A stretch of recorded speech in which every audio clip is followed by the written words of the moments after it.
হরে কৃষ্ণ।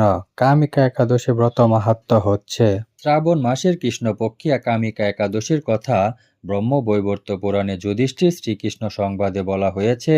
যুধিষ্ঠির মহারাজ শ্রীকৃষ্ণকে বললেন, হে গোবিন্দ, হে বাসুদেব, শ্রাবণ মাসের কৃষ্ণপক্ষের একাদশীর নাম এবং মাহাত্ম্য সবিস্তারে আমার কাছে বর্ণনা করুন। তা শুনতে আমি অত্যন্ত কৌতূহলী। প্রত্যুত্তরে ভক্তবৎসল ভগবান শ্রীকৃষ্ণ বললেন, হে রাজন, পূর্বে দেবর্ষি নারদ প্রজাপতি ব্রহ্মাকে এই প্রশ্ন করলে তিনি যে উত্তর প্রদান করেছিলেন, আমি এখন সেই কথাই বলছি। আপনি মনোযোগ সহকারে তা শ্রবণ করুন। এক সময় ব্রহ্মার কাছে ভক্ত শ্রেষ্ঠ নারদ জিজ্ঞাসা করলেন, হে ভগবান, শ্রাবণ মাসের কৃষ্ণপক্ষে একাদশীর নাম কি? এর আরাধ্য দেবতা কে? সেই ব্রতের বিধি বা কি রকম এবং এই ব্রতের ফলে কি পুণ্য লাভ হয় তা সবিশেষ জানতে ইচ্ছা করি। আপনি কৃপা করে আমাকে তা জানালে আমার জীবন ধন্য হবে।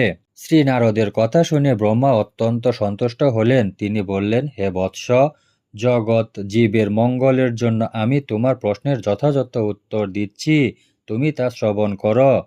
শ্রাবণ মাসের কৃষ্ণপক্ষে একাদশী কামিকা নামে জগতে প্রসিদ্ধা। এই একাদশীর মাহাত্ম্য শ্রবণে বাজপেয় যজ্ঞের ফল লাভ হয়। ভগবান শ্রীহরির পূজা অর্চনা অপরিমিত পুণ্য ফল প্রদান করে।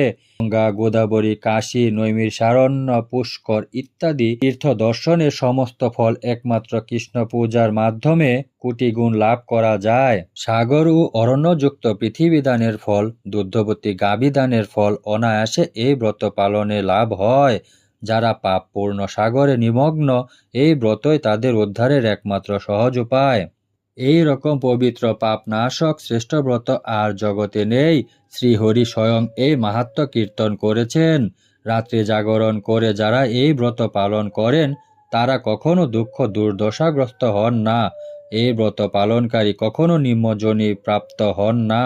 কেশবপ্রিয়া তুলসীপত্রে যিনি শ্রীহরির পূজা করেন, পদ্মপাতার জলের মতো তিনি পাপে নির্লিপ্ত থাকেন।